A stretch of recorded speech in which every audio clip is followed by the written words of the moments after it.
6 million more sank below the poverty level. Median family income declined by $2,000, controlling for inflation. 7 million more people lost health coverage, such as it is. And this, I think, is very revealing and crucial data. Consumer debt more than doubled. Now that's a very significant sign, because when I used to give these talks about capitalism and a lot of things I said here today already in relation to the top, people invariably the question would come up, well, who's going to buy all that? How is this being maintained? If what you say is true, are they just running out in midair like a cartoon character? And I say, well, no, there are things that happen. For instance, people will double up. The wife now works in many households. There isn't just one breadwinner, and he provides for everybody. Now there have to be 2 people working very hard to stay in the same place. If you're working harder and harder to stay in the same place, you're not staying in the same place. Right. You understand that? The oldest son, instead of moving out and getting his own place, he decides to live at home. He can't really afford it. He's got a $50,000 debt. He's finished college and he hasn't paid it. He's there too. So they're all working. So they manage to keep a level of consumption, but they're working 2 or 3 times harder, producing value. And that's the idea of those guys at the top who do nothing, is to devise ways of getting you to work hard and work harder and harder. The consumer debt more than doubled. Well, I said, and another thing is by debt, by borrowing. A lot is an enormous consumer debt. I remember saying, this is how the system catches up. And that's what they did. That's what these people were doing.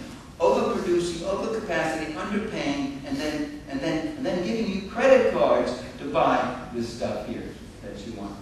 That's all right with them. They're indebted. Then more and more you will be working for them. Well, what's happened is the working class is almost maxed out now. All sorts of people are maxed out on these credit cards. And there have been these commentators who say things like, Americans have been living beyond their means, shopaholics, and we've got to stop indulging us. And like, we're just all a bunch of, self-indulgent. Well, let me tell you the studies that show with credit card debt. Credit card debt, 9 times out of 10, is 2 things: unemployment or a health crisis. And sometimes divorce, where there's breakup of households and there isn't enough income. We've got 2 households now, things like that. But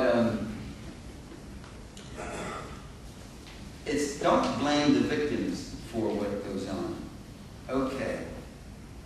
Is the present crisis caused by a chronic tendency toward overcapacity and hyperaccumulation by the few, as Marx would have it? Or is it the personal avarice of people like the Wall Street speculators and predators, as the media seems to think? In other words, is it systemic or is it due to individual venality? To a certain extent, these 2 are not mutually exclusive. Corporate capitalism breeds and promotes the plunderers and sometimes rewards the most unscrupulous among them. You can see that all through Eastern Europe, the countries that discarded communism and went for free market capitalism. There's a certain element that rose up and saw its chances. The predators, the rip-off artists, the whatever else. But it is systemic in that all the Wall Street hedge funds, the subprime mortgages and all that stuff were not the cause of the crisis. They were a symptom. There were people with more money than they knew what to do with. More money than they knew what to put it in. When you have money, you've got to realize its value by putting it into something so that it's there and it's happening. Somebody's holding for it, somebody's giving you or something. And so they created these unsecured securities, these imaginary markets. In other words, the crimes and the crises that we are seeing in the last year or so or more, and that we endure, are not irrational departures from a rational system, but the converse. They are the rational outcomes of a basically amoral and irrational system. John Maynard Keynes, that quote of his, you remember, an astonishing idea that the most wickedest of men doing the most wickedest of things will produce beneficial results. He was using double superlatives and bad grammar there, but cute. But it is kind of extraordinary, isn't it? That these predators, acting like predators, are going to produce these wonderful, benign results.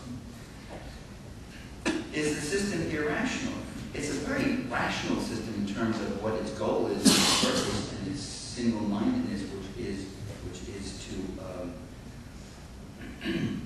maximize profit, accumulate.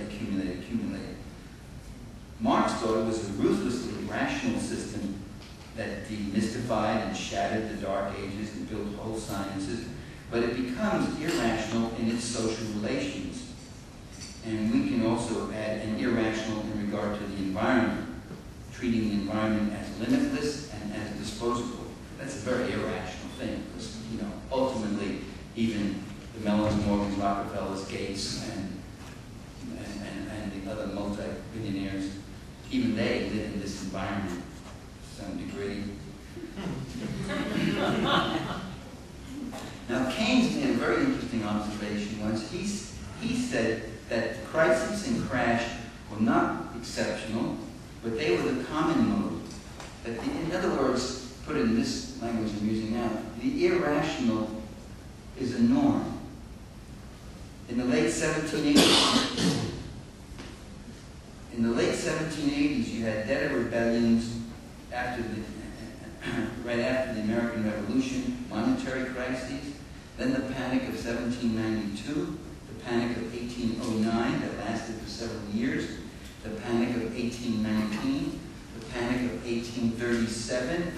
Are you with me? Skip a few decades. The entire 1890s was a period of serious recession, where Teddy Roosevelt, I dug up his quote, he once said, "This country needs a war, any war." It meant it would spike up the economy and it would distract this increasingly militant, socialistic working class that you've seen.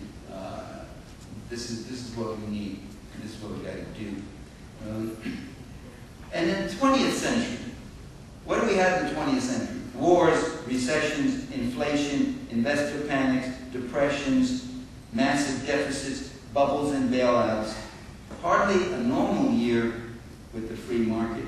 It's a system that can never settle with itself, that lives on $500 billion spending for a military budget, that just for starts, every year it gets $500 billion to just pump. You talk about stimulus. That's a stimulus, and that's for military budgets, these people can go out and kill all sorts of other people. And recessions are not so bad for the big boys. Recession isn't so bad. Recessions tame labor. People line up for jobs, any job, frightened, they settle for less. Labor unions take cutbacks, or sometimes they're completely broken. It's a form of imposing a sterner level of labor discipline.